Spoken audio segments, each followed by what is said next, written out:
ومنهم من عاهد الله لئن آتانا من فضله لنصدقن ولنكونن من الصالحين فلما آتاهم من فضله بخلوا به وتولوا وهم معرضون فأعقبهم نفاقا في قلوبهم إلى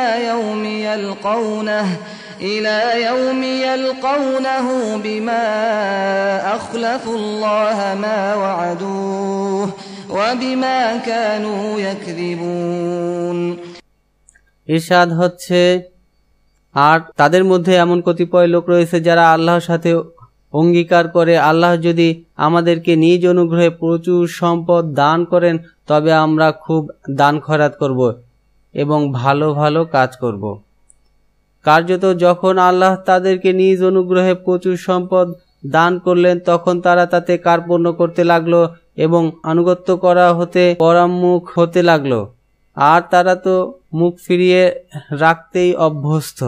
অনন্তর আল্লাহ তাদের শাস্তি স্বরূপ তাদের অন্তরসমূহে নিফাক উৎপন্ন করে দিলেন, যা আল্লাহর সামনে হাজির হওয়ার দিন পর্যন্ত থাকবে। এই কারণে যে তারা আল্লাহর সাথে নিজেদের ওয়াদার খিলাফ করেছে, আর এই কারণেই যে তারা পূর্ব হতেই মিথ্যা বলছিল। আলাম ইয়ালামু আন্নাল্লাহা ইয়ালামু সিররাহুম ওয়া নাজওয়াহুম ওয়া আন্নাল্লাহা আল্লামুল গুয়ুব। তাদের কি জানা নেই যে আল্লাহ তাদের মনের গুপ্ত কথা এবং গোপন পরামর্শ সবই অবগত আছেন? আর তাদের কি এই খবর নেই যে আল্লাহ সমস্ত গায়েবের কথা খুবই জ্ঞাত আছেন? তাফসীর। আল্লাহ তাআলা বলেন, এই মুনাফিকদের মধ্যে এমন লোকও রয়েছে যারা আল্লাহর সাথে অঙ্গীকার করেছে যে যদি তিনি তাদেরকে সম্পদশালী করে দেন তবে তারা খুবই দান খয়রাত করবে এবং সৎ লোক হয়ে যাবে। অতঃপর যখন আল্লাহ তাআলা তাদেরকে ধনী বানিয়ে দিলেন এবং তাদের অবস্থা সচ্ছল হয়ে গেল, তখন সে অঙ্গীকার ভঙ্গ করে দিল ও কৃপণতা করতে শুরু করলো। এর শাস্তিস্বরূপ আল্লাহ তাআলা তাদের অন্তরে চিরদিনের জন্য নিফাক বা কপটতা সৃষ্টি করে দিলেন। এই আয়াতটি সালাবা ইবনে হাতিব আনসারীর ব্যাপারে অবতীর্ণ হয়, যে নবী সাল্লাল্লাহু আলাইহি সাল্লামকে বলে, হে আল্লাহর রাসূল সাল্লাল্লাহু আলাইহি সাল্লাম, আল্লাহর নিকট প্রার্থনা করুন তিনি যেন আমাকে ধন সম্পদ দান করেন।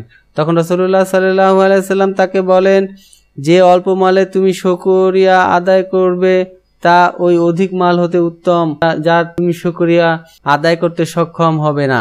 সে দ্বিতীয়বার ওই প্রার্থনাই করলো। তখন নবী সাল্লাল্লাহু আলাইহি সাল্লাম তাকে বললেন, তুমি কি নিজের অবস্থা আল্লাহর নবী সাল্লাল্লাহু আলাইহি সাল্লামের মতো রাখা পছন্দ করো না?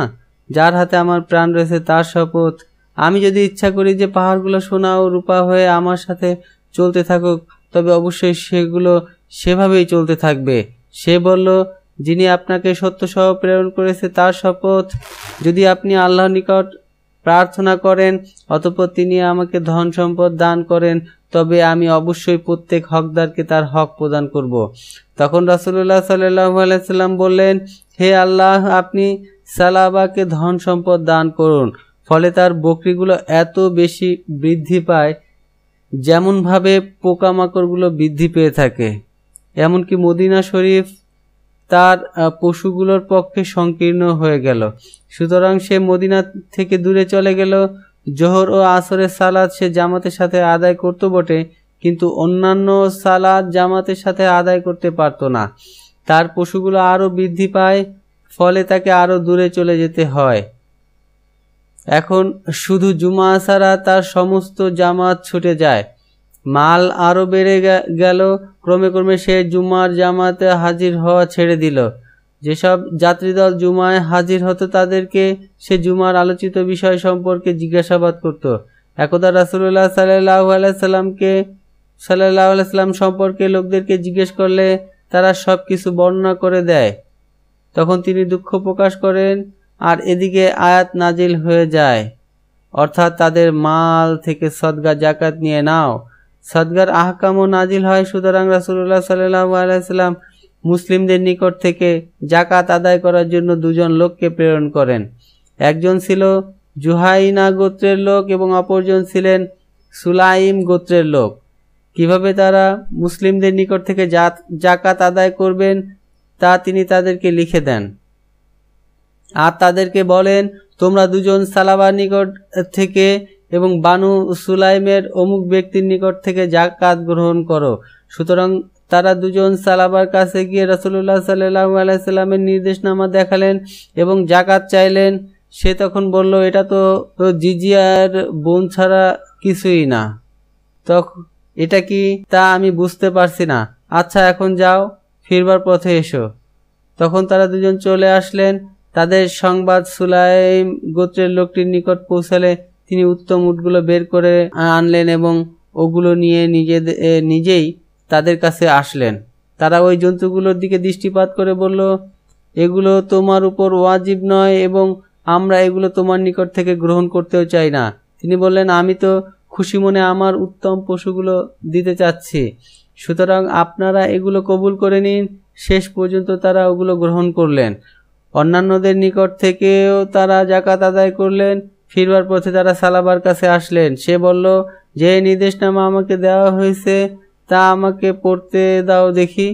পরে সে বলতে লাগলো, এটা তো স্পষ্ট জিজিয়া, কাফিরদের উপর যে ট্যাক্স নির্ধারণ করা হয় এটা তো একেবারে ওইরূপই। আচ্ছা, তোমরা এখন যাও, আমি চিন্তা ভাবনা করে দেখি। তারা দুজন ফিরে চলে আসলেন। তাদেরকে দেখা মাত্র রাসূলুল্লাহ সাল্লাল্লাহু আলাইহি সাল্লাম সালাবার উপর দুঃখ প্রকাশ করলেন এবং সুলাইম গোত্রের লোকটির উপর বরকতের দোয়া করলেন। এখন তারাও সালাবা ও সুলাইম গোত্রের লোকটির ঘটনা বর্ণনা করে শোনালেন। তখন মহামহিমান্বিত আল্লাহ এই আয়াত অবতীর্ণ করলেন। সালাবার একজন নিকটতম আত্মীয় এসব কিছু শুনে সালাবার কাছে গিয়ে বর্ণনা করলো এবং আয়াতটিও পড়ে শুনিয়ে দিল। সালাবা তখন নবী সাল্লাল্লাহু আলাইহি সাল্লামের কাছে এসে জাকাত কবুল করার প্রার্থনা জানালেন। নবী সাল্লাল্লাহু আলাইহি সাল্লাম তাকে বললেন, আল্লাহ তাআলা আমাকে তোমার জাকাত কবুল করতে নিষেধ করে দিয়েছেন। সে তখন নিজের মাথার উপর মাটি নিক্ষেপ করতে লাগলো। রাসূলুল্লাহ সাল্লাল্লাহু আলাইহি সাল্লাম তাকে বললেন, এটা তো তোমার কর্মেরই ফল। আমি তোমাকে আদেশ করেছিলাম, কিন্তু তুমি আমার আদেশ অমান্য করেছো। সে তখন নিজের জায়গায় ফিরে আসলো। রাসূলুল্লাহ সাল্লাল্লাহু আলাইহি সাল্লাম তার মৃত্যু পর্যন্ত সালাবার কোনো কিছুই কবুল করেননি। অতঃপর সে আবু বকর রাদিয়াল্লাহু তাআলা আনহু এর খিলাফত কালে তার কাছে আগমন করে এবং বলে, রাসূলুল্লাহ সাল্লাল্লাহু আলাইহি সাল্লামের নিকট আমার যে মর্যাদা ছিল এবং আমার আনসারদের মধ্যে আমার যে সম্মান রয়েছে তা আপনি ভালোভাবেই জানেন, সুতরাং আমার সাদকা কবুল করুন। তিনি উত্তর দিলেন, রাসূলুল্লাহ সাল্লাল্লাহু আলাইহি সাল্লাম যখন কবুল করেননি তখন আমি কে? মোট কথা তিনি অস্বীকার করলেন। অতঃপর যখন তিনি ইন্তেকাল করলেন এবং উমর রাদিয়াল্লাহু তাআলা আনহু মুসলিমদের খলিফা নির্বাচিত হলেন, তখন সালাবা তার কাছে এসে বলল, হে আমিরুল মুমিনিন, আপনি আমার সাদাকা কবুল করুন। উমর রাদিয়াল্লাহু তাআলা আনহু উত্তর দিলেন, রাসূলুল্লাহ সাল্লাল্লাহু আলাইহি সাল্লাম ও প্রথম খলিফা যখন কবুল করেনি তখন আমি কিরূপে কবুল করতে পারি? সুতরাং তিনিও অস্বীকৃতি জানালেন। তারপর উসমান রাদিয়াল্লাহু তাআলা আনহুর খিলাফত পেলে আবার ওই চিরদিনের মুনাফিক তার কাছে আসলো এবং তার সাদকা কবুল করার জন্য তাকে অনুরোধ করলো, কিন্তু তিনি জবাব দিলেন, স্বয়ং আল্লাহর রাসূল সাল্লাল্লাহু আলাইহি সাল্লাম এবং তার দুজন খলিফা যখন তোমার সাদকা গ্রহণ করেনি তখন আমি কি করে তা গ্রহণ করতে পারি? সুতরাং তিনি তা কবুল করলেন না। ওই অবস্থাতেই লোকটি ধ্বংস হয়ে যায়। মোট কথা, প্রথমে তো সে শপথ করে বলেছিল যে সে সদকা ও দান খয়রাত করবে, কিন্তু পরে ফিরে গেল এবং দান খয়রাতের পরিবর্তে কার্পণ্য করতে শুরু করলো ও অঙ্গীকার ভঙ্গ করে দিল। এই অঙ্গীকার ভঙ্গের প্রতিফল হিসেবে তার অন্তরে নিফাক বা কপটতা জড়িয়ে পড়ল, যা ওই সময় থেকে নিয়ে তার পূর্ণ জীবন পর্যন্ত তার সাথেই থেকে গেল। হাদিসে রয়েছে যে মুনাফিকদের লক্ষণ হচ্ছে তিনটি: যখন সে কথা বলে মিথ্যা বলে, যখন কোনো ওয়াদা করে তখন তা খিলাফ করে এবং তার কাছে কোনো কিছু আমানত রাখা হলে তা খিয়ানত করে। আল্লাহ পাক বলেন, তারা কি জানে না যে আল্লাহ তাদের মনের গুপ্ত কথা এবং গোপন পরামর্শ সবই অবগত আছেন? তিনি পূর্ব হতেই জানতেন যে এটা শুধু তাদের মুখের কথা যে তারা সম্পদশালী হয়ে গেলে এরূপ এরূপ দান খয়রাত করবে, এমন এমন কৃতজ্ঞতা প্রকাশ করবে এবং এরূপ সৎ কাজ করবে, কিন্তু তাদের অন্তরের উপর দৃষ্টিপাতকারী তো হচ্ছেন আল্লাহ। তিনি তো জানেন যে মাল ধন পেলেই তারা তাতে মত্ত হয়ে যাবে, আমোদ আহ্লাদ করবে, অকৃতজ্ঞ হবে এবং কার্পণ্য করতে শুরু করবে। আল্লাহ তাআলা সমস্ত গায়েবের খবর খুবই জ্ঞাত আছেন। তিনি সমস্ত প্রকাশ্য ও গোপনীয় বিষয় সম্পর্কে সম্যক অবগত। সবকিছুই তার সামনে উজ্জ্বল, কিছুই তার অগোচরে নেই। الذين يلمزون المطوعين من المؤمنين في الصدقات والذين لا يجدون إلا جهدهم فيسخرون منهم سخر الله منهم ولهم عذاب أليم। ইরশাদ হচ্ছে, নফল সাদকা প্রদানকারী মুসলমানদের প্রতি সদকা সম্বন্ধে দোষারোপ করে এবং বিশেষ করে সেই লোকদের প্রতি যাদের পরিশ্রম ও মজুরি করা ছাড়া আর কোনোই সম্বল নেই। তারা তাদেরকে উপহাস করে, আল্লাহ তাদেরকে এই উপহাসের প্রতিফল দিবেন এবং তাদের জন্য রয়েছে যন্ত্রণাদায়ক শাস্তি।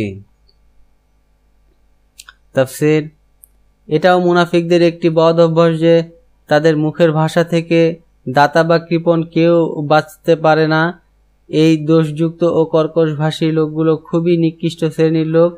যদি কোনো ব্যক্তি একটা মোটা অঙ্কের অর্থ আল্লাহর পথে দান করে তবে এরা তাকে রিয়াকার বলতে থাকে, আর কেউ যদি সামান্য মাল নিয়ে আসে তবে তারা বলে যে এই ব্যক্তির দানের আল্লাহ মুখাপেক্ষী নন।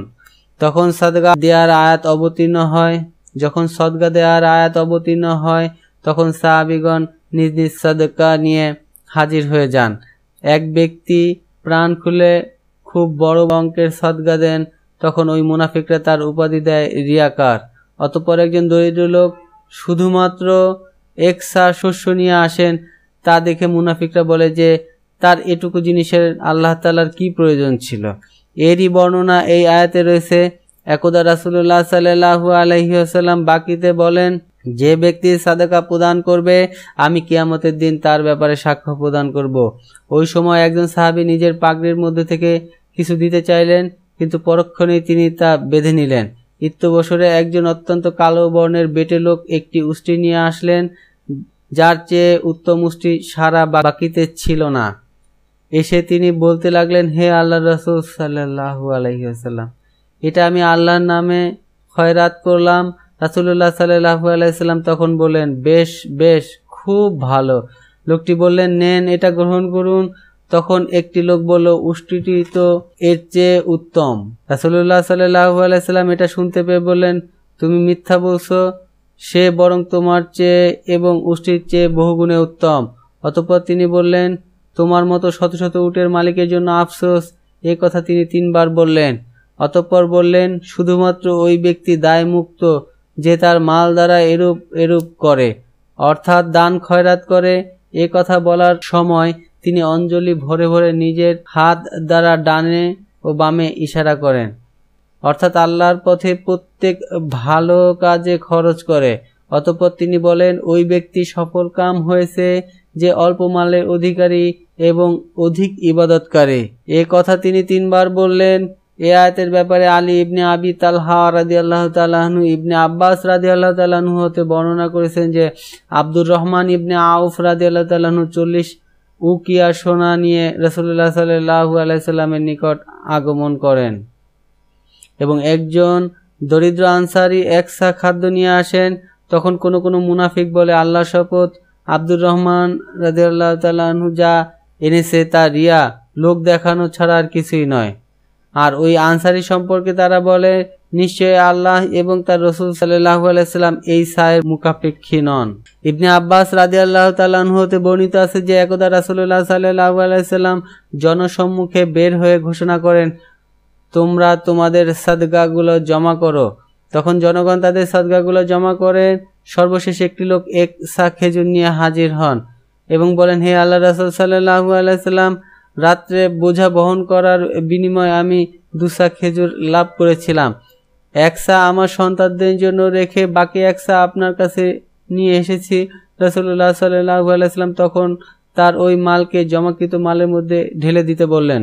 মুনাফিকরা তখন বলাবলি করতে লাগলো যে আল্লাহ ও তার রাসূল সাল্লাল্লাহু আলাইহি সাল্লাম এই এক সা খেজুরের মুখাপেক্ষী নন। অতঃপর আব্দুর রহমান ইবনে আউফ রাদিয়াল্লাহু তাআলা আনহু রাসূলুল্লাহ সাল্লাল্লাহু আলাইহি সাল্লামকে বললেন, সাদকা দানকারীদের আর কেউ অবশিষ্ট আছে কি? রাসূলুল্লাহ সাল্লাল্লাহু আলাইহি সাল্লাম উত্তরে বললেন, তুমি ছাড়া আর কেউ অবশিষ্ট নেই। তখন আব্দুর রহমান ইবনে আউফ রাদিয়াল্লাহু তাআলা আনহু বলেন, আমার কাছে 100 উকিয়া সোনা রয়েছে, সবগুলো আমি সাদাকা করে দিলাম। উমর ইবনুল খাত্তাব রাদিয়াল্লাহু তাআলা আনহু তখন তাকে বললেন, তুমি কি পাগল? তখন তিনি উত্তরে বললেন, আমার মধ্যে পাগলামি নেই, আমি যা করলাম সজ্ঞানেই করলাম। উমর রাদিয়াল্লাহু তাআলা আনহু বললেন, তুমি যা করলে তা চিন্তা করে দেখেছো কি? তিনি উত্তর দিলেন, হ্যাঁ, শুনুন, আমার মাল রয়েছে 8,000, 4,000 আমি আল্লাহ তাআলাকে ঋণ দিচ্ছি এবং বাকি 4,000 নিজের জন্য রাখছি। তখন রাসূলুল্লাহ সাল্লাল্লাহু আলাইহি সাল্লাম বললেন, তুমি যা রাখলে এবং যা দান করলে তাতে আল্লাহ বরকত দান করুক। মুনাফিকরা তখন বলতে লাগলো, আল্লাহর কসম, আব্দুর রহমান ইবনে আউফ রাদিয়াল্লাহু তাআলা আনহু যা দান করলেন তা রিয়া ছাড়া কিছুই নয়। আল্লাহ তাআলা আয়াত নাজিল করে বড় ও ছোট দানকারীদের সত্যবাদিতা এবং মুনাফিকদের কষ্টদায়ক কথা প্রকাশ করে দিলেন। বানু আজলান গোত্রের আসিম ইবনে আদি রাদিয়াল্লাহু তাআলা আনহু নামক একটি লোক ও মোটা অঙ্কের দান করেছিলেন। তিনি দান করেছিলেন 100 অশক খেজুর। মুনাফিকরা তাকে রিয়াকার বলেছিল। আবু আকিল রাদিয়াল্লাহু তাআলা আনহু নিজের পারিশ্রমিক ও মজুরির অংশ হতে সামান্য দান করেছিলেন। তিনি ছিলেন বানু আনিফ গোত্রের লোক।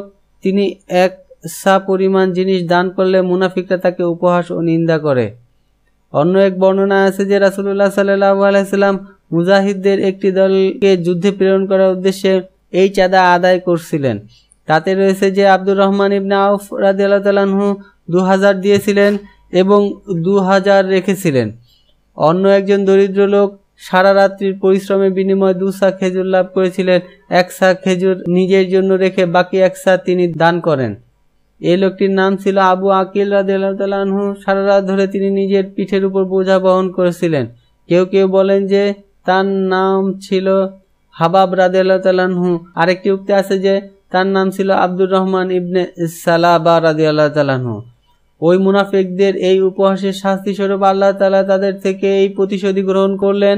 পরকালে তাদের জন্য রয়েছে বেদনাদায়ক শাস্তি, কেননা আমলের শাস্তি তো আমল অনুযায়ী হয়ে থাকে।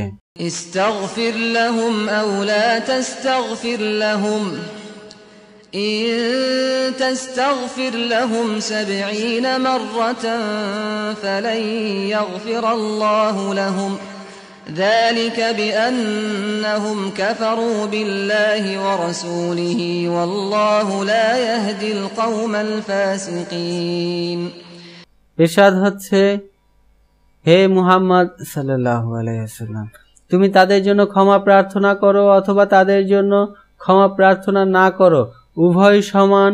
যদি তুমি তাদের জন্য 70 বার ক্ষমা প্রার্থনা করো তবুও আল্লাহ তাদেরকে ক্ষমা করবেন না।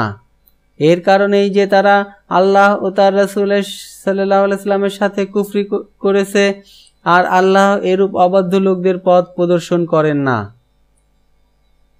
তাফসীর, আল্লাহ তাআলা খবর দিচ্ছেন, হে নবী সাল্লাল্লাহু আলাইহি ওয়াসাল্লাম, কাফিরেরা এ যোগ্যতা রাখে না যে তুমি তাদের জন্য আল্লাহর কাছে ক্ষমা প্রার্থনা করবে। একবার নয় বরং 70 বারও যদি তুমি তাদের জন্য ক্ষমা প্রার্থনা করো তথাপি আল্লাহ তাআলা তাদেরকে ক্ষমা করবেন না। এখানে যে 70 বার উল্লেখ করা হয়েছে তার দ্বারা শুধু গণনার আধিক্য বোঝানো হয়েছে, 70-এর কমই হোক বা বেশিই হোক। কেউ কেউ বলেছেন যে এ দ্বারা 70ই বোঝানো হয়েছে। যেমন ইবনে আব্বাস রাদিয়াল্লাহু তাআলা আনহু হতে বর্ণিত আছে যে রাসূলুল্লাহ সাল্লাল্লাহু আলাইহি সাল্লাম বলেছেন, আমি তো তাদের জন্য 70 বারের বেশি ক্ষমা প্রার্থনা করব যে হয়তো আল্লাহ তাদেরকে ক্ষমা করে দেবেন। তখন আল্লাহ তাআলা তাদের উপর ভীষণ ক্রোধ ভরে ঘোষণা করলেন, হে নবী সাল্লাল্লাহু আলাইহি সাল্লাম, তোমার তাদের জন্য ক্ষমা প্রার্থনা করো বা না করো সমান কথা, আল্লাহ তাদেরকে কখনো ক্ষমা করবেন না। সাবির রহমতুল্লাহ আলাইহি বর্ণনা করেছেন যে মুনাফিক আব্দুল্লাহ ইবনে উবাই যখন মৃত্যু যন্ত্রণায় ছটফট করে তখন তার পুত্র নবী সাল্লাল্লাহু আলাইহি ওয়াসাল্লামের দরবারে হাজির হয়ে আরজ করে, হে আল্লাহর রাসূল সাল্লাল্লাহু আলাইহি ওয়াসাল্লাম, আমার পিতা মৃত্যুর শিয়রে শায়িত। আমার মনে আকাঙ্ক্ষা এই যে আপনি তার কাছে তাশরিফ নিয়ে যাবেন এবং তার জানাজা নামাজ পড়াবেন। রাসূলুল্লাহ সাল্লাল্লাহু আলাইহি ওয়াসাল্লাম তাকে জিজ্ঞেস করলেন, তোমার নাম কি? সে উত্তরে বলে, আমার নাম হাবাব। তিনি বললেন, তোমার নাম আব্দুল্লাহ রাখা হলো, হাবাব তো শয়তানের নাম। অতঃপর তিনি তার সাথে গেলেন, তার পিতাকে স্বীয় ঘর্ম মাখানো জামাটি পরিধান করালেন এবং তার জানাজায় নামাজ পড়ালেন। তাকে বলা হলো, আপনি এই মুনাফিকের জানাজায় সালাত পড়ছেন? তিনি উত্তরে বললেন, আল্লাহ তাআলা বলেছেন, তুমি যদি 70 বারও ক্ষমা প্রার্থনা করো তবু আল্লাহ তাদেরকে কখনো ক্ষমা করবেন না। তাই আমি 70 বার, আবার 70 বার এবং আবার 70 বার ক্ষমা প্রার্থনা করব। فرح المخلفون بمقعدهم خلاف رسول الله وكرهوا أن يجاهدوا بأموالهم وأنفسهم في سبيل الله وقالوا لا تنفروا في الحر قل نار جهنم أشد حرا لو كانوا يفقهون فليضحكوا قليلا وليبكوا كثيرا جزاء بما كانوا يكسبون। ইরশাদ হচ্ছে, এই পশ্চাদবর্তী লোকেরা উৎফুল্ল হয়ে গেল রাসূলুল্লাহ সাল্লাল্লাহু আলাইহি সাল্লামের যুদ্ধগমনের পর নিজেদের গৃহে বসে থাকার প্রতি, এবং তারা আল্লাহর পথে জিহাদের ধন ও প্রাণ দিয়ে জিহাদ করাকে অপছন্দ করলো। অধিকন্তু বলতে লাগলো, তোমরা এই ভীষণ গরমের মধ্যে বের হইও না। হে নবী সাল্লাল্লাহু আলাইহি ওয়াসাল্লাম, তুমি বলে দাও, জাহান্নামের আগুন এর চেয়ে অধিকতর গরম। কত ভালো হতো যদি তারা বুঝতে পারত। অতএব তারা অল্প কয়েকদিন হেসে খেলে কাটিয়ে দিক, আর আখিরাতে বহুদিন অনন্তকাল কাঁদতে থাকুক ওই সব কাজের বিনিময়ে যা তারা অর্জন করেছিল। তাফসীর।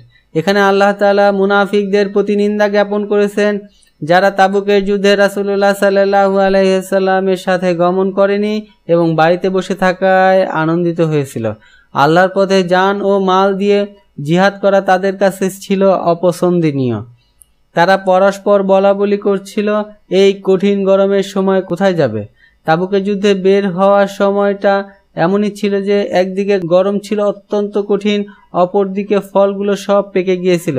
আল্লাহ তাআলা তাদের সম্পর্কে বলেন, তোমরা তোমাদের দুষ্কর্মের মাধ্যমে যেদিকে যাচ্ছ তার মধ্যে এর চেয়ে বহুগুণ গরমের প্রখরতা রয়েছে। তা হচ্ছে জাহান্নামের আগুন। দুনিয়ায় আগুন তো ওই আগুনের 70 ভাগের 1 ভাগ। যেমন সহিহ বুখারী ও সহিহ মুসলিমে বর্ণিত হয়েছে, মুসনাদে আহমদে আবু হুরায়রা রাদিয়াল্লাহু তাআলা আনহু হতে বর্ণিত আছে যে নবী সাল্লাল্লাহু আলাইহি সাল্লাম বলেছেন, তোমাদের এই আগুন জাহান্নামের আগুনের 70 ভাগের 1 ভাগ মাত্র। অধিকন্তু এই আগুনকে সমুদ্রের পানি দ্বারা 2 বার নিভিয়ে দেওয়া হয়েছে। এরূপ করা না হলে তোমরা এই আগুন দ্বারা কোনো উপকার লাভ করতে পারতে না। আবু হুরায়রা রাদিয়াল্লাহু তাআলা আনহু হতে বর্ণিত, তিনি বলেন যে রাসূলুল্লাহ সাল্লাল্লাহু আলাইহি সাল্লাম বলেছেন, আল্লাহ তাআলা 1000 বছর জাহান্নামের আগুনকে উত্তপ্ত করেন, তখন তা লাল বর্ণ ধারণ করে। অতঃপর আবার 1000 বছর উত্তপ্ত করেন, তখন তা সাদা হয়ে যায়।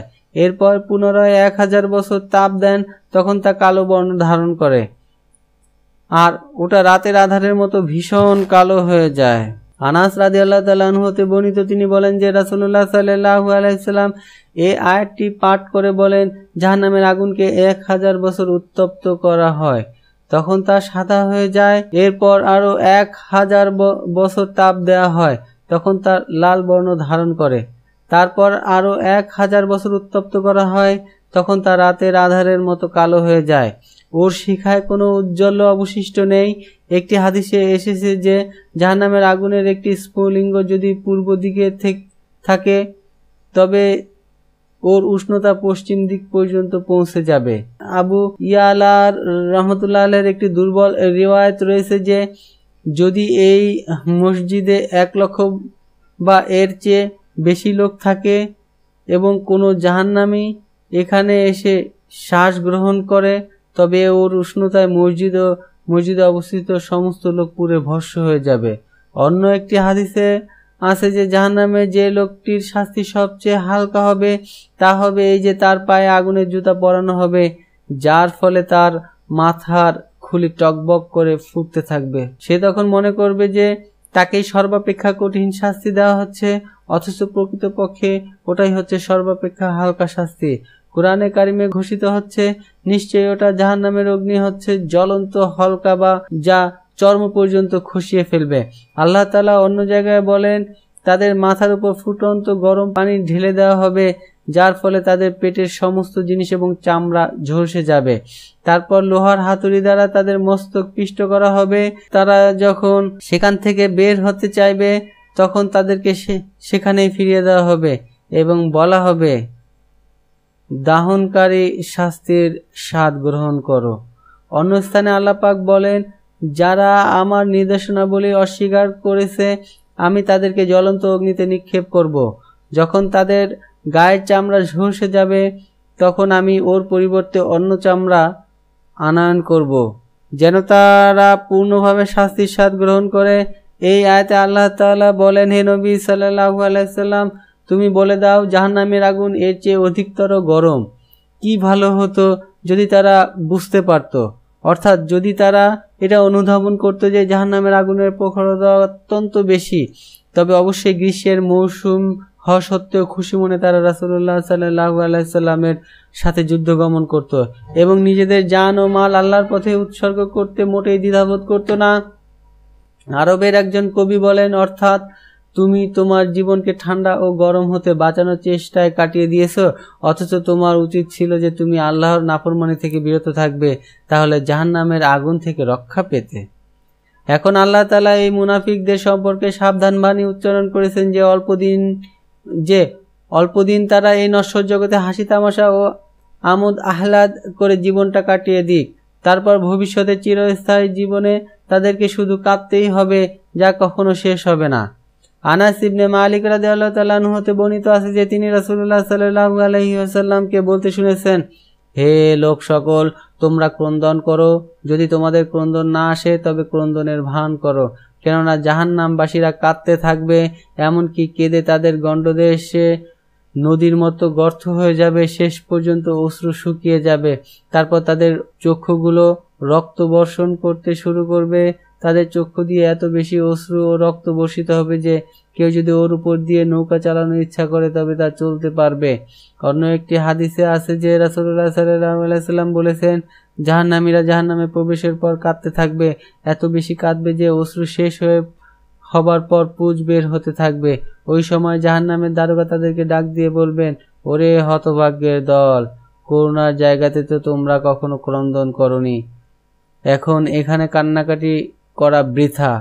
তখন তারা উচ্চস্বরে চিৎকার করে জান্নাতবাসীদের নিকট ফরিয়াদ করবে, হে জান্নাতবাসীগণ, হে পিতা মাতা ও পুত্রদের দল, আমরা কবর থেকে পিপাসার্ত অবস্থায় উঠেছিলাম, তারপর হাসরের ময়দানে পিপাসার্ত রয়েছিলাম এবং আজ পর্যন্ত এখনো পিপাসার্ত অবস্থায় রয়েছি। সুতরাং আমাদের প্রতি দয়া প্রদর্শন করো, কিছু পানি আমাদের দিকে বহিয়ে দাও এবং যে আহার্য আল্লাহ তাআলা তোমাদেরকে দান করেছেন তার থেকে আমাদের কিছু দান করো।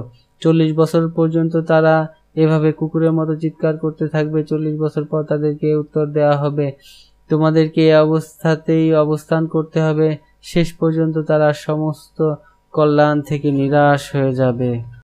فَإِن رَّجَعَكَ اللَّهُ إِلَى طَائِفَةٍ مِّنْهُمْ فَاسْتَأْذَنُوكَ لِلْخُرُوجِ فَقُل لَّن تَخْرُجُوا مَعِيَ أَبَدًا وَلَن تُقَاتِلُوا مَعِيَ عَدُوًّا إِنَّكُمْ رَضِيتُم بِالْقُعُودِ أَوَّلَ مَرَّةٍ فَاقْعُدُوا مَعَ الْخَالِفِينَ। ইরশাদ হচ্ছে, তখন যদি আল্লাহ তোমাকে মদিনায় তাদের কোনো সম্প্রদায়ের কাছে ফিরিয়ে আনেন, অতঃপর তারা কোনো জিহাদে বের হতে অনুমতি চায়, তবে তুমি বলে দাও, তোমরা কখনো আমার সাথে কোনো জিহাদে বের হবে না এবং আমার সাথী হয়ে কোনো শত্রুর বিরুদ্ধে যুদ্ধও করবে না। তোমরা পূর্বেও বসে থাকাকে পছন্দ করেছিলে, অতএব তোমরা ওই সব লোকের সাথে বসে থাকো যারা পশ্চাদবর্তী থাকার যোগ্য। তাফসীর, আল্লাহ তাআলা স্বীয় রাসূল সাল্লাল্লাহু আলাইহি সাল্লামকে নির্দেশ দিচ্ছেন, হে রাসূল, যদি আল্লাহ তাআলা তোমাকে এই যুদ্ধ হতে নিরাপদে মদিনায় ফিরিয়ে আনেন এবং এই মুনাফিকদের কোনো দল অন্য কোনো যুদ্ধে তোমার সাথে গমনের জন্য প্রার্থনা জানায়, তবে তুমি শাস্তি দান হিসেবে স্পষ্টভাবে তাদেরকে বলে দেবে, আমার সাথে যুদ্ধে গমনকারীদের সাথে তোমরা গমন করতে পারবে না এবং আমার সাথী হয়ে তোমরা শত্রুদের বিরুদ্ধে যুদ্ধ করতেও সক্ষম হবে না। তোমরা যখন যথাসময়ে প্রতারণা করেছো এবং প্রথমবার যুদ্ধে গমন না করে বাড়িতেই বসে থেকেছো, তখন এ সময় যুদ্ধ প্রস্তুতির কি অর্থ হতে পারে? সুতরাং এই আয়াতটির মতোই পাপের প্রতিফল পাপ কার্যের পরই পাওয়া যায়, যেমন পুণ্যের প্রতিদান পুণ্য কার্যের পরই লাভ করা যায়। হুদায়বিয়ায় উমরার পর কুরআনে কারীমে ঘোষিত হয়েছিল, অর্থাৎ হে মুমিনগণ, তোমরা যখন গনিমতের মাল গ্রহণ করতে যাবে তখন যুদ্ধে গমন না করে পিছনে অবস্থানকারী ওই লোকগুলো বলবে, আমাদেরকে অনুমতি দাও, আমরাও তোমাদের সাথে যাব। এখানে বলা হচ্ছে, হে মুহাম্মদ সাল্লাল্লাহু আলাইহি সাল্লাম, এই মুনাফিক লোকদের বলে দাও যারা তোমার সাথে জিহাদে গমন না করে বাড়িতেই বসেছিল, বাড়িতে অবস্থানকারীদের সাথে তোমরাও অবস্থান করো, যারা স্ত্রীলোকদের মতো বাড়িতেই লেজ গুটিয়ে বসে থাকে। ولا تصل على أحد منهم مات أبدا ولا تقم على قبره إنهم كفروا بالله ورسوله وماتوا وهم فاسقون। ইরশাদ হচ্ছে, আর তাদের মধ্যে হতে কেউ মরে গেলে তার উপর কখনো জানাজায় নামাজ পড়বে না এবং তার কবরের কাছেও দাঁড়াবে না। তারা আল্লাহ ও তার রাসূলের সাথে কুফরি করেছে এবং তারা কুফরি অবস্থাতেই মৃত্যুবরণ করেছে। আল্লাহ তাআলা স্বীয় রাসূল সাল্লাল্লাহু আলাইহি ওয়াসাল্লামকে নির্দেশ দিচ্ছেন যে তিনি যেন মুনাফিকদের সাথে কোনোই সম্পর্ক না রাখেন, তাদেরকেও মারা গেলে যেন তার জানাজায় নামাজ না পড়ান এবং তার জন্য ক্ষমা প্রার্থনা বা দোয়া করার উদ্দেশ্যে যেন তার কবরের কাছে না দাঁড়ান, কেননা তারা আল্লাহ তার রাসূল সাল্লাল্লাহু আলাইহি সাল্লামের সাথে কুফরি করেছে, ওই অবস্থাতেই মারা গেছে। এই আয়াতটি মুনাফিকদের নেতা ও ইমাম আব্দুল্লাহ ইবনে উবাই ইবনে সালুলের ব্যাপারে বিশেষভাবে অবতীর্ণ হলেও এটা ব্যাপক এবং সাধারণ হুকুম। যার মধ্যে নিফাক বা কপটতা পাওয়া যাবে তারই ব্যাপারে এই হুকুম প্রযোজ্য হবে।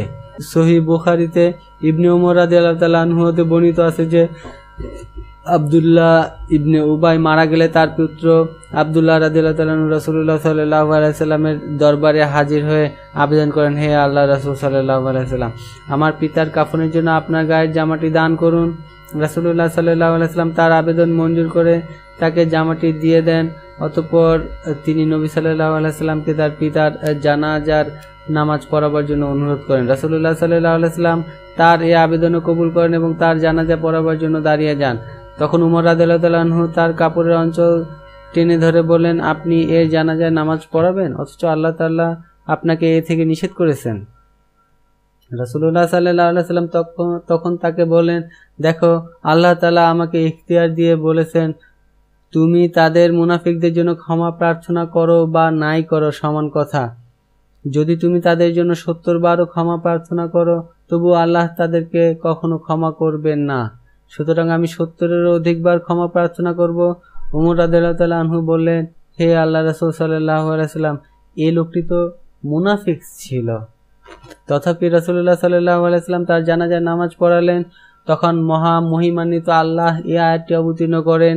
অন্য রিওয়ায়েতে আছে যে ইবনে উমর রাদিয়াল্লাহু তাআলা আনহু বলেন, রাসূলুল্লাহ সাল্লাল্লাহু আলাইহি সাল্লাম আব্দুল্লাহ ইবনে উবাই এর জানাজায় নামাজ পড়ান এবং তার সাথে আমরাও তার সাথে নামাজ পড়ি। তখন আল্লাহ তাআলা এই আয়াত অবতীর্ণ করেন। ইবনে আব্বাস রাদিয়াল্লাহু তাআলা আনহু হতে বর্ণিত আছে যে তিনি উমর ইবনুল খাত্তাব রাদিয়াল্লাহু তাআলা আনহুকে বলতে শুনেছেন, যখন আব্দুল্লাহ ইবনে উবাই মারা যায় তখন তার জানাজার নামাজ পড়াবার জন্য রাসূলুল্লাহ সাল্লাল্লাহু আলাইহি সাল্লামকে ডাকা হয়। তিনি নামাজের জন্য দাঁড়িয়ে গেলে আমি সব বা সারির মধ্য থেকে বের হয়ে তার সামনে হাজির হই এবং বলি, আপনি কি আল্লাহর শত্রু আব্দুল্লাহ ইবনে উবাই এর জানাজা নামাজ পড়াবেন? অথচ অমুক দিন সে এই কথা বলছে এবং অমুক দিন ওই কথা বলছিল। তিনি তার কথাগুলো পুনরাবৃত্তি করেন। রাসূলুল্লাহ সাল্লাল্লাহু আলাইহি সাল্লাম মুস্কি হেসে সবই শুনতে থাকেন। অবশেষে তিনি বলেন, হে উমর, আমাকে ছেড়ে দাও। আল্লাহ তাআলা আমাকে ক্ষমা প্রার্থনা করার জন্য ইখতিয়ার দিয়েছেন। আমি যদি জানতে পারি যে 70-এর অধিকবার ক্ষমা প্রার্থনা করলে তার পাপরাশি ক্ষমা করিয়ে নিতে পারবো, তবে অবশ্যই আমি 70-এর অধিকবার তার জন্য ক্ষমা প্রার্থনা করব। এই কথা বলে তিনি তার জানাজা নামাজ পড়ান, জানাজার সাথেও চলেন এবং দাফন কার্যেও শরীক থাকেন। ওমর রাদিয়াল্লাহু তাআলা আনহু বলেন, এরপর আমার ওই অদ্যতপনার কারণে আমি দুঃখ করতে লাগলাম যে এসব ব্যাপারে আল্লাহ তার রসুল সাল্লাল্লাহু আলাইহি ওয়াসাল্লাম খুব ভালো জানেন। সুতরাং ওইরূপ হঠকারিতা করা আমার পক্ষে মোটেই উচিত হয়নি। অল্পক্ষণ পরেই এ দুটি আয়াত অবতীর্ণ হয়ে যায়। এরপর শেষ জীবন পর্যন্ত নবী সাল্লাল্লাহু আলাইহি ওয়াসাল্লাম না কোনো মুনাফিকের জানাজা নামাজ পড়িয়েছেন, না তার কবরে এসে দোয়া ইস্তেগফার করেছেন। জাবের রাদিয়াল্লাহু তাআলা আনহু হতে বর্ণিত আছে যে যখন আব্দুল্লাহ ইবনে উবাই মারা যায় তখন তার পুত্র রাসূলুল্লাহ সাল্লাল্লাহু আলাইহি সাল্লামের কাছে এসে আরজ করেন, হে আল্লাহর রাসূল সাল্লাল্লাহু আলাইহি সাল্লাম, যদি আপনি আমার পিতার জানাজা না পড়ান তবে এটা চিরদিনের জন্য আমাদের পক্ষে দুর্ভাগ্যের কারণ হবে। তিনি যখন হাজির হন তখন উবাইকে কবরে নামিয়ে দেওয়া হয়েছিল। তিনি বললেন, এর পূর্বেই কেন আমাকে নিয়ে আসনি? অতঃপর তাকে কবর থেকে উঠিয়ে নেওয়া হলো। তখন তিনি সারা দেহে নিজের মুখে থুথু দিয়ে দম করলেন আর তাকে জামাটি পরিয়ে দিলেন। সহিহ বুখারীতে আব্দুল্লাহ রাদিয়াল্লাহু তাআলা আনহু হতে বর্ণিত আছে যে নবী সাল্লাল্লাহু আলাইহি ওয়াসাল্লাম আব্দুল্লাহ ইবনে উবাইয়ের কাছে এমন সময় আগমন করেন যখন তাকে কবরে প্রবেশ করিয়ে দেওয়া হয়েছিল। তিনি তাকে কবর থেকে বের করার নির্দেশ দেন। সুতরাং তাকে কবর থেকে বের করা হয়। তিনি তাকে স্বীয় জানুদয়ের উপর রাখেন এবং তার উপর থুথু দিয়ে দম করেন। তারপর তাকে নিজের জামাটি পরিয়ে দেন। এসব ব্যাপারে আল্লাহ তাআলা সবচেয়ে ভালো জানেন। অন্য একটি বর্ণনায় রয়েছে যে মৃত্যুর পূর্বে আব্দুল্লাহ ইবনে উবাই নিজেই ওসিয়ত করে গিয়েছিলেন যেন তার জানাজায় স্বয়ং রাসূল সাল্লাল্লাহু আলাইহি ওয়াসাল্লাম পরিয়ে দেন। তার মৃত্যুর পর তার পুত্র রাসূলুল্লাহ সাল্লাল্লাহু আলাইহি ওয়াসাল্লামের দরবারে হাজির হয়ে বলেন, আমার পিতা ওসিয়ত করে গেছেন যে আপনি যেন তার জানাজা নামাজ পড়িয়ে দেন। তার এই ওসিয়তও রয়েছে যে আপনার জামা দ্বারা যেন তাকে কাফন পরানো হয়। রাসূলুল্লাহ সাল্লাল্লাহু আলাইহি ওয়াসাল্লাম যেই মাত্র তার জানাজা শেষ করেছেন তখন জিবরাইল আলাইহিস সালাম এই আয়াতগুলো নিয়ে অবতীর্ণ হন। আর একটি রিওয়ায়েতে আছে যে জিবরাইল আলাইহিস সালাম রাসূলুল্লাহ সাল্লাল্লাহু আলাইহি ওয়াসাল্লাম এর কাপড়ের অঞ্চল ধরে সালাতের ইচ্ছার সময় তাকে এই আয়াত শুনে দেন, কিন্তু এই রিওয়ায়াতটি দুর্বল। আর একটি বর্ণনা রয়েছে যে আব্দুল্লাহ ইবনে উবাই রোগাক্রান্ত অবস্থায় রাসূলুল্লাহ সাল্লাল্লাহু আলাইহি ওয়াসাল্লামকে তার কাছে যাওয়ার নিবেদন করে ডেকে পাঠান। তিনি তার নিকট গমন করে নবী সাল্লাল্লাহু আলাইহি ওয়াসাল্লাম তাকে বলেন, ইহুদীদের প্রেম তোমাকে ধ্বংস করে দিয়েছে। সে বলল, হে আল্লাহর রাসূল সাল্লাল্লাহু আলাইহি ওয়াসাল্লাম, এখন ধমক ও তিরস্কারের সময় নয়, বরং আমার আকাঙ্ক্ষা এই যে আপনি আমার জন্য দোয়া ও প্রার্থনা করেন এবং যখন আমি মারা যাব তখন আপনার জামা দ্বারা আমাকে কাফন পরাবেন। সুতরাং তার মৃত্যুর পর তার ছেলে আব্দুল্লাহ রাদিয়াল্লাহু তাআলা আনহু রাসূলুল্লাহ সাল্লাল্লাহু আলাইহি ওয়াসাল্লামের নিকট তার জামাটি চাইলেন যেন তা দ্বারা স্বীয় পিতার কাফন বানাতে পারেন। কোন কোন গুরুজন আব্দুল্লাহ ইবনে উবাইকে জামা প্রদানের কারণ প্রসঙ্গে বলেছেন যে আব্বাস রাদিয়াল্লাহু তাআলা যখন আগমন করেন তখন তার জন্য একটি জামা চাওয়া হয়, কিন্তু তিনি খুব লম্বা চওড়া দেহে বিশিষ্ট লোক ছিলেন বলে আব্দুল্লাহ ইবনে উবাই এর জামা ছাড়া কারো জামা তার গায়ে ঠিক হয়নি। তখন তার জামাটি তাকে দেওয়া হয়। এর প্রতিদান হিসেবে রাসূলুল্লাহ সাল্লাল্লাহু আলাইহি ওয়াসাল্লাম আব্দুল্লাহ ইবনে উবাইয়ের কাফনের জন্য তার জামাটি দান করেন। এই আয়াত অবতীর্ণ হওয়ার পর রাসূলুল্লাহ সাল্লাল্লাহু আলাইহি ওয়াসাল্লাম কোনো মুনাফিকের জানাজা পড়েননি এবং কারোর জন্য ক্ষমা প্রার্থনাও করেননি। মুসনাদে আহমদে রয়েছে যে রাসূলুল্লাহ সাল্লাল্লাহু আলাইহি ওয়াসাল্লামকে কোনো জানাজার জন্য ডাকা হতো তখন তিনি ওই মৃত ব্যক্তি সম্পর্কে জিজ্ঞাসাবাদ করতেন। জনগণ তার সম্পর্কে ভালো মন্তব্য করলে তিনি গিয়ে জানাজা পড়াতেন, আর যদি তার সম্পর্কে এরূপ ওরূপ কথা তার কানে আসতো তবে তিনি স্পষ্টভাবে যেতে অস্বীকার করতেন। রাসূলুল্লাহ সাল্লাল্লাহু আলাইহি ওয়াসাল্লামের ইন্তেকালের পর উমর রাদিয়াল্লাহু তাআলা আনহু এর নীতি ছিল এই যে যার জানাজা হুযায়ফা রাদিয়াল্লাহু তাআলা আনহু পড়তেন তিনিও তার জানাজায় শরীক হতেন, আর হুযায়ফা রাদিয়াল্লাহু তাআলা আনহু যার জানাজা পড়তেন না তিনিও পড়তেন না। কেননা রাসূলুল্লাহ সাল্লাল্লাহু আলাইহি ওয়াসাল্লাম হুযায়ফা রাদিয়াল্লাহু তাআলা আনহুকে মুনাফিকদের নাম নির্দিষ্টভাবে বলে দিয়েছেন। ওই নামগুলো শুধু তারই জানা ছিল, এজন্যই তাকে রাসূলুল্লাহ সাল্লাল্লাহু আলাইহি ওয়াসাল্লামের বিশ্বস্ত ভাজন আখ্যা দেওয়া হয়েছে। এমনকি একদিন এটাও ঘটেছিল যে উমর রাদিয়াল্লাহু তাআলা আনহু এক ব্যক্তির জানাজার জন্য দাঁড়িয়েছিল। এমন সময় হুযায়ফা রাদিয়াল্লাহু তাআলা তাকে চিমটি কেটে থেকে বিরত রাখেন। মুনাফিকদের ব্যাপারে জানাজা এবং ক্ষমা প্রার্থনা থেকে মুসলিমদেরকে বিরত রাখা এই বিষয়ের দলিল যে মুসলিমদের ব্যাপারে এ দুটো বিষয়ের প্রতি বিশেষ গুরুত্ব আরোপ করা হয়েছে। এতে মৃতদের জন্য পূর্ণ উপকার রয়েছে এবং জীবিতদের জন্য পূর্ণ প্রতিদান রয়েছে, যেমন বিশুদ্ধ হাদিস দ্বারা এটা প্রমাণিত। আবু হুরায়রা রাদিয়াল্লাহু তাআলা আনহু হতে বর্ণিত আছে যে রাসূলুল্লাহ সাল্লাল্লাহু আলাইহি সাল্লাম বলেছেন, যে ব্যক্তি জানাজায় হাজির হয়ে সালাত আদায় করা পর্যন্ত তথায় উপস্থিত থাকে তার জন্য রয়েছে 1 কিরাত সওয়াব, আর যে ব্যক্তি দাফন করা পর্যন্ত হাজির থাকে তার জন্য রয়েছে 2 কিরাত সওয়াব। জিজ্ঞেস করা হলো কিরাত কি? উত্তরে তিনি বললেন, সবচেয়ে ছোট কিরাত হচ্ছে উহুদ পাহাড়ের মতো। রাসূলুল্লাহ সাল্লাল্লাহু আলাইহি সাল্লামের অভ্যাস ছিল এই যে মৃত ব্যক্তির দাফন কার্য শেষ করার পর তিনি তার কবরের পাশে দাঁড়িয়ে সাহাবীদেরকে হুকুম করতেন, তোমাদের সাথীর জন্য ক্ষমা প্রার্থনা করো এবং কবরে তার অটল ও স্থির থাকার দোয়া করো। এই সময় কবরে তাকে জিজ্ঞাসাবাদ করা হচ্ছে। ওয়ালা তু'জিবকা আমওয়ালুহুম ওয়া আওলাদুহুম ইন্নামা ইউরিদুল্লাহু আন ইউ'আযযিবাহুম বিহা ফিদ দুনিয়া ওয়া তাযহাকা আনফুসুহুম ওয়া হুম কাফিরুন। وَإِذَا أُنْزِلَتْ سُورَةٌ أَنْ آمِنُوا بِاللَّهِ وَجَاهِدُوا مَعَ رَسُولِهِ اسْتَأْذَنَكَ أُولُو الطَّوْلِ مِنْهُمْ وَقَالُوا ذَرْنَا نَكُنْ مَعَ الْقَاعِدِينَ رَضُوا بِأَنْ يَكُونُوا مَعَ الْخَوَالِفِ وَطُبِعَ عَلَى قُلُوبِهِمْ فَهُمْ لَا يَفْقَهُونَ।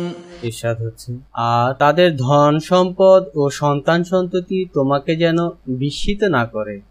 আল্লাহ শুধু এটাই চাচ্ছেন যে এই সমস্ত বস্তুর কারণে দুনিয়ায় তাদের শাস্তিতে আবদ্ধ রাখেন এবং তাদের প্রাণবায়ু কুফরির অবস্থাতেই বের হয়। আর যখনই কোরআনের কোনো অংশ এই বিষয়ে অবতীর্ণ করা হয় যে তোমরা আল্লাহর উপর ঈমান আনো এবং তার রাসূল সাল্লাল্লাহু আলাইহি সাল্লামের সঙ্গী হয়ে জিহাদ করো, তখন তাদের মধ্যাকার ক্ষমতাবান ব্যক্তিরা তোমার কাছে অব্যাহতি চায় ও বলে, আমাদেরকে অনুমতি দিন, আমরাও এখানে অবস্থানকারীদের সাথে থেকে যাই। তারা অন্তঃপুরবাসিনী নারীদের সাথে থাকতে সম্মত হলো এবং তাদের অন্তরসমূহের উপর মোহর লাগিয়ে দেওয়া হলো, কাজেই তারা বুঝে না। তাফসীর। এই বিষয়েই আয়াত ইতিপূর্বে বর্ণিত হয়েছে এবং সেখানে এর পূর্ণ তাফসীরও লিখিত হয়েছে, সুতরাং এখানে পুনরাবৃত্তির কোনো প্রয়োজন নেই। সমস্ত প্রশংসা ও কৃতজ্ঞতা আল্লাহর জন্যই। এখানে আল্লাহ তাআলা ওই লোকদের কটাক্ষ করছেন যারা ক্ষমতায় থাকা সত্ত্বেও জিহাদে না গিয়ে গা ঢাকা দিয়ে থাকে এবং আল্লাহর নির্দেশ শোনার পরেও রাসূলুল্লাহ সাল্লাল্লাহু আলাইহি সাল্লামের কাছে এসে বাড়িতে থাকার অনুমতি প্রার্থনা করে। তারা এতই নিষ্ক্রিয় যে নারীদের সাথে তাদের সাদৃশ্য রয়েছে। সেনাবাহিনী অভিযানে বের হয়ে পড়ছে অথচ তারা অন্তঃপুরবাসিনী মহিলাদের মতো পিছনে রয়ে গেছে। যুদ্ধের সময় তারা ভীরু ও কাপুরুষের মতো লেজ গুটিয়ে ঘরে অবস্থানকারী। আর শান্তি ও নিরাপত্তার সময় তারা বড় বড় কথা বলে এবং বীরত্বপনা প্রকাশ করে থাকে। যেমন আল্লাহ তাআলা অন্য জায়গায় বলেছেন, অর্থাৎ যখন তারা ভয়ের যুদ্ধের সম্মুখীন হয় তখন তুমি তাদেরকে দেখতে পাও যে তারা তোমার প্রতি এমনভাবে তাকাতে থাকে যে তাদের চক্ষুসমূহ ঘুরতে থাকে, যেমন কারো উপর মরণ বিভীষিকা আচ্ছন্ন হয়। অতঃপর সেই ভয় যখন দূরীভূত হয় তখন তাদেরকে অতি তীব্র ভাষায় তিরস্কার করতে থাকে। তারা শান্তি ও নিরাপত্তার সময় শক্তিশালী বীর পুরুষ, কিন্তু যুদ্ধের সময় অত্যন্ত ভীরু ও কাপুরুষ। যেমন কোনো কবি বলেন, অর্থাৎ তারা শান্তি ও নিরাপত্তার সময় অত্যন্ত ধূর্ত, উদ্যমশীল ও বড় বড় বক্তব্য পেশকারী, কিন্তু যুদ্ধের সময় তারা অন্তঃপুরবাসিনী মহিলাদের সাথে সাদৃশ্যযুক্ত। শান্তির সময় তারা মুসলিমদের মধ্যে বিশৃঙ্খলা সৃষ্টিকারী এবং বীরত্ব প্রকাশকারী, কিন্তু যুদ্ধের সময় তারা নারীদের মতো চুড়ি পরিধান করে পর্দাসীন বনে যায় এবং খাল ও ছিদ্র খুঁজে খুঁজে গা ঢাকা দেওয়ার চেষ্টা করে থাকে। মুসলিমরা তো সূরা অবতীর্ণ হওয়ার ও আল্লাহর হুকুম নাজিল হওয়ার দিকে অপেক্ষমান থাকে, কিন্তু রোগাক্রান্ত হৃদয়ের লোকেরা যখন জিহাদের নির্দেশ সম্বলিত কোনো আয়াত অবতীর্ণ হতে দেখে তখন চক্ষু বন্ধ করে নেয়। তাদের জন্য শত আফসোস, তাদের জন্য ধ্বংসাত্মক বিপদ। যদি তারা অনুগত হতো এবং তাদের মুখ হতে ভালো কথা বের হতো আর তাদের উদ্দেশ্য সৎ হতো, তবে অবশ্যই তারা আল্লাহর কথার সত্যতা স্বীকার করত, এটাই হতো তাদের জন্য কল্যাণকর। কিন্তু তাদের দুষ্কার্যের দরুন তাদের অন্তরের উপর মোহর লেগে গেছে এখন তাদের মধ্যে এই যোগ্যতা নেই যে তারা নিজেদের লাভ ও লোকসান বুঝতে পারে। لكن الرسول والذين آمنوا معه جاهدوا بأموالهم وأنفسهم وأولئك لهم الخيرات وأولئك هم المفلحون أعد الله لهم جنات تجري من تحتها الأنهار خالدين فيها ذلك الفوز العظيم।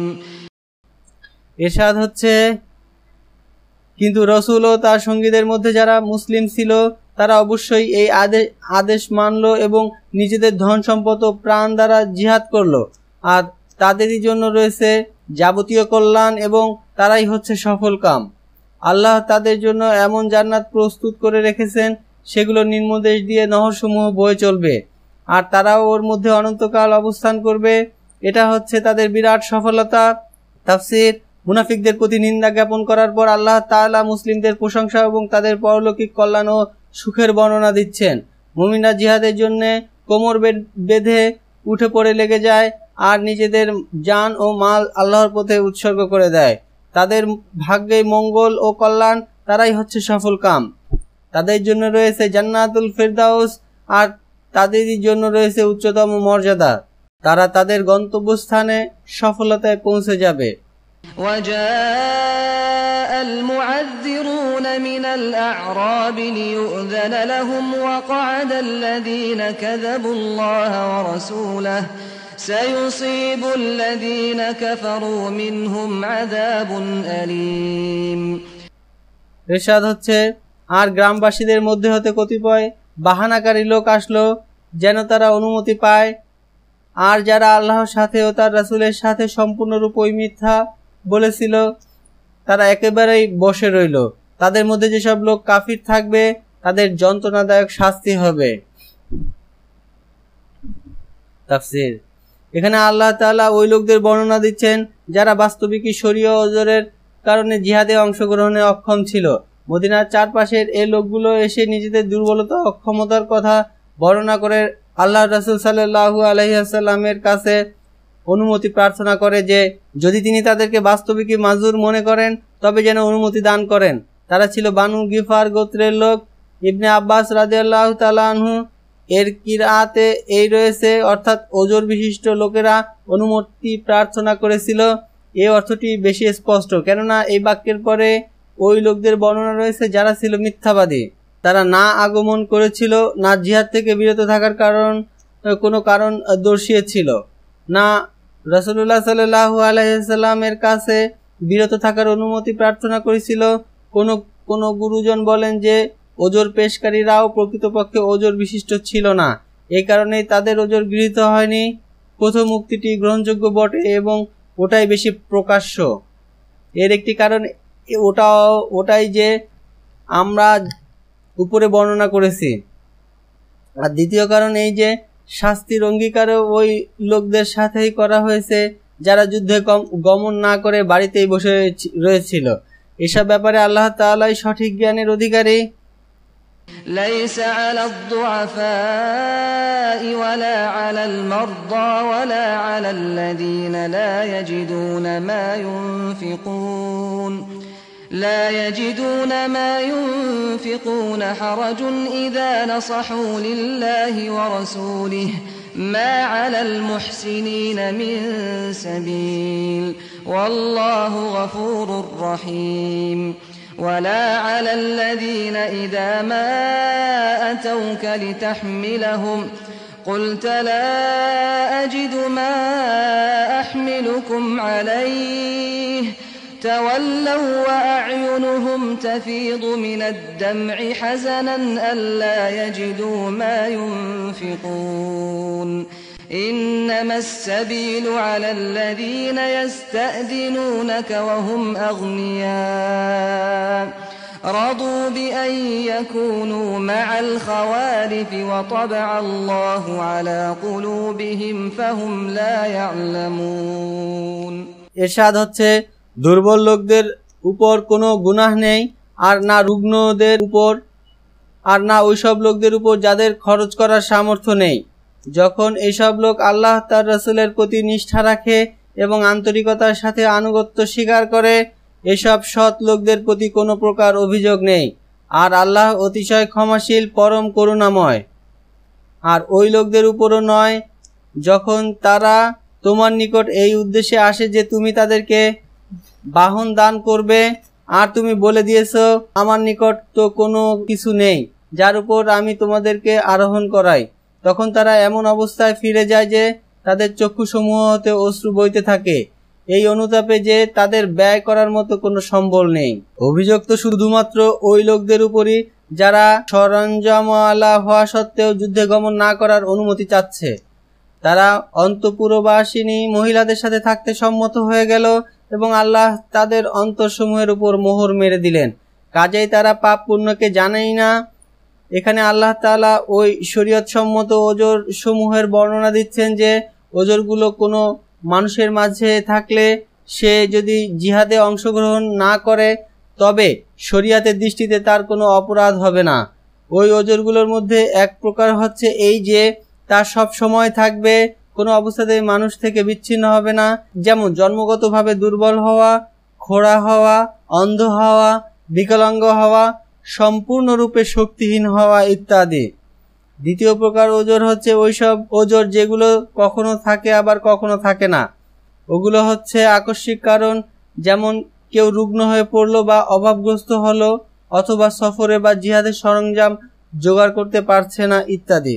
সুতরাং এসব ওজর বিশিষ্ট লোকেরা জিহাদে অংশগ্রহণ না করলে শরীয়তের দৃষ্টিতে তাদের কোনো অপরাধ হবে না, কিন্তু তাদের আন্তরিকতা থাকতে হবে, তাদেরকে হতে হবে মুসলিমদের এবং আল্লাহর দ্বীনের শুভাকাঙ্ক্ষী। তাদের কর্তব্য হবে অন্যদেরকে জিহাদের প্রতি উৎসাহিত করা। বাড়িতে বসে বসে যতটুকু সম্ভব মুজাহিদদের খিদমত করতে হবে। এরূপ সৎ প্রকৃতির লোকদের বিরুদ্ধে কোনো অভিযোগ নেই। আল্লাহ তাআলা ক্ষমাশীল ও দয়ালু। ঈসা আলাইহিস সালামের সাহায্যকারী হাওয়ারীগণ তাকে প্রশ্ন করেছিল, আল্লাহর শুভাকাঙ্ক্ষী কারা বলুন তো? তিনি উত্তরে বলেছিলেন, যারা আল্লাহর হককে মানুষের হকের উপর প্রাধান্য দেয় এবং যখন একটি দিনের কাজ এবং একটি দুনিয়ার কাজ সামনে এসে যায় তখন যারা দিনের কাজের গুরুত্বের প্রতি পূর্ণ খেয়াল রাখে, অতঃপর দিনের কাজ শেষ করে দুনিয়ার কাজ আঞ্জাম দেয়। একবার দুর্ভিক্ষ সময় জনগণ ইস্তিসকার সালাত পড়ার জন্য মাঠের দিকে বের হয়। তাদের সাথে বিলাল ইবনে সাদ রাদিয়াল্লাহু তাআলা আনহু ছিলেন। তিনি দাঁড়িয়ে আল্লাহ তাআলার হামদ ও সানার পর জনগণকে সম্বোধন করে বলেন, হে উপস্থিত ভারতীগণ, আপনারা কি এটা স্বীকার করেন যে আপনারা সবাই আল্লাহ তাআলার পাপী বান্দা? সবাই সমস্বরে বলে উঠল, হ্যাঁ। অতঃপর তিনি প্রার্থনার জন্য হাত উঠিয়ে বলতে লাগলেন, হে আমাদের প্রতিপালক, আপনি আপনার কালামে পাকে বলেছেন সৎ লোকদের প্রতি কোনো প্রকারের অভিযোগ নেই। আমরা আমাদের দুষ্কার্যের স্বীকারোক্তি করছি, সুতরাং আপনি আমাদের ক্ষমা করুন, আমাদের উপর আপনার করুণা বর্ষণ করুন, আমাদের উপর দয়া পরবশ হয়ে বৃষ্টি বর্ষণ করুন। তিনি হাত উঠালেন এবং জনগণ তার সাথে হাত উঠালো। আল্লাহর করুণা উতলিয়ে উঠল এবং মুষলধারে রহমতের বৃষ্টি বর্ষিত হতে শুরু হলো। যায়েদ ইবনে সাবিত রাদিয়াল্লাহু তাআলা আনহু বলেন, আমি রাসূলুল্লাহ সাল্লাল্লাহু আলাইহি সাল্লামের লেখক ছিলাম। সূরা বারআতে যখন অবতীর্ণ হচ্ছিল তখন আমি ওই সূরাটিও লিখছিলাম। আমি আমার কলমটি আমার কানের উপর রাখতাম। জিহাদের আয়াতগুলি অবতীর্ণ হচ্ছিল। রাসূলুল্লাহ সাল্লাল্লাহু আলাইহি সাল্লামের উপর কি অবতীর্ণ হতে যাচ্ছে সেজন্য আমি অপেক্ষমান ছিলাম। এমন সময় একজন অন্ধ এসে বলতে লাগলো, হে আল্লাহ রাসূল সাল্লাল্লাহু আলাইহি সাল্লাম, আমি তো একজন অন্ধ লোক, সুতরাং আমি জিহাদের নির্দেশ কি রূপে পালন করতে পারি? তখন এই আয়াতটি অবতীর্ণ হয়। এরপর ওই লোকদের বর্ণনা দেওয়া হচ্ছে যারা জিহাদে অংশগ্রহণের জন্য সদা উদ্বিগ্ন কিন্তু স্বভাবগত কারণে বিরত থাকতে বাধ্য হয়। জিহাদের হুকুম অবতীর্ণ হলে রাসূলুল্লাহ সাল্লাল্লাহু আলাইহি সাল্লামের ঘোষণা অনুযায়ী মুজাহিদগণ জমা হতে শুরু করেন। একটি দল আগমন করলেন যাদের মধ্যে আব্দুল্লাহ ইবনে মুগাফফাল ইবনে মারকান মুজানি রাদিয়াল্লাহু তাআলা আনহু ছিলেন। তারা বলেন, হে আল্লাহ রাসূল সাল্লাল্লাহু আলাইহি ওয়াসাল্লাম, আমাদের সাওয়ারি নেই, সুতরাং আপনি আমাদের সাওয়ারির ব্যবস্থা করে দিন যাতে আমরাও জিহাদে সওয়াব লাভ করতে পারি। তখন রাসূলুল্লাহ সাল্লাল্লাহু আলাইহি সাল্লাম তাদেরকে বললেন, আল্লাহর কসম, আমার কাছে তো একটিও সাওয়ারি নেই যাতে আমি তোমাদেরকে আরোহণ করাতে পারি। সুতরাং তারা নিরাশ হয়ে কাঁদতে কাঁদতে ফিরে যান। তাদের এর চেয়ে বড় দুঃখ আর ছিল না যে তারা জিহাদের মর্যাদা লাভ থেকে বঞ্চিত হয়ে গেল এবং নারীদের মতো তাদেরকে ওই সময়টা বাড়িতে কাটাতে হবে। তাদের না আছে নিজেদের কোনো জিনিস, না কারো কাছ থেকে কোনো বাহন পাচ্ছেন। তাই মহান আল্লাহ এই আয়াত নাজিল করে তাদেরকে সান্ত্বনা দান করেন। এই আয়াতটি মুজাইনা গোত্রের শাখা বানু মাকরানের ব্যাপারে অবতীর্ণ হয়। মুহাম্মদ ইবনে কাব রহমতুল্লাহি আলাইহি বর্ণনা করেছেন যে তারা 7 জন ছিলেন। তারা ছিলেন বানু আমির গোত্রের লোক। তারা হচ্ছেন বানু ওয়াকিফ গোত্রের সালিম ইবনে আউফ, 2 বানু মাজিল গোত্রের হারামি ইবনে আমর, 3 বানু মুআল্লা গোত্রের আব্দুর রহমান ইবনে কাব, 4 বানু সালামা গোত্রের ফজলুল্লাহ, 5 আমর ইবনে উকবা, 6 আব্দুল্লাহ ইবনে আমর মুজানি, 7 বানু হারিসা গোত্রের আলিয়া ইবনে জায়েদ। কোন কোন রিয়ায়েতে কতগুলো নামের হেরফের রয়েছে। মহৎ হৃদয়ের অধিকারী এই বুজুর্গদের ব্যাপারে রাসূলগণের মাথার মুকুট মুহাম্মদ সাল্লাল্লাহু আলাইহি সাল্লাম বলেছেন, হে আমার মুজাহিদ সাহাবী বর্গ, তোমরা মদিনায় যেসব লোককে পিছনে ছেড়ে এসেছো তাদের মধ্যে এমন লোক রয়েছে যারা তোমাদের খরচ করার মধ্যে, তোমাদের মাঠে ময়দানে চলাফেরার মধ্যে, তোমাদের জিহাদ করার মধ্যে শরীক রয়েছে। এতে তোমাদের যে সওয়াব হবে তাতে তারাও শরীক থাকবে। অতঃপর তিনি এই আয়াতটি পাঠ করেন। অন্য এক রিওয়ায়াতে আছে যে রাসূলুল্লাহ সাল্লাল্লাহু আলাইহি সাল্লাম এর এই কথা শুনে সাহাবীগণ বললেন, তারা বাড়িতে বসে থেকেও সওয়াবে আমাদের শরীক হবে? রাসূলুল্লাহ সাল্লাল্লাহু আলাইহি সাল্লাম উত্তরে বললেন, হ্যাঁ, কেননা তাদের ওজর রয়েছে। ওজরের কারণেই তারা জিহাদে অংশগ্রহণ করতে পারেনি। অন্য হাদিসে আছে যে রাসূলুল্লাহ সাল্লাল্লাহু আলাইহি সাল্লাম বলেন, রোগ তাদেরকে জিহাদে অংশগ্রহণ করা থেকে বিরত রেখেছে। অতঃপর প্রকৃতপক্ষে যাদের কোনো ওজর নেই, আল্লাহ তাআলা তাদের বর্ণনা দিচ্ছেন। তিনি বলেছেন, অভিযোগ তো শুধু ওই লোকদের উপরই যারা ধন সম্পদের মালিক ও হৃষ্টপুষ্ট হওয়া সত্ত্বেও যুদ্ধে গমন না করার অনুমতি চাচ্ছে। তারা অন্তঃপুরবাসিনী মহিলাদের মতো বাড়িতেই অবস্থান করতে ইচ্ছুক। তারা মাটি কামড়ে বসে থাকে। তাদের দুষ্কার্যের কারণে আল্লাহ তাআলা তাদের অন্তরসমূহের উপর মোহর মেরে দেন। সুতরাং তারা এখন নিজেদের ভালো মন্দ কিছুই জানতে পারছে না।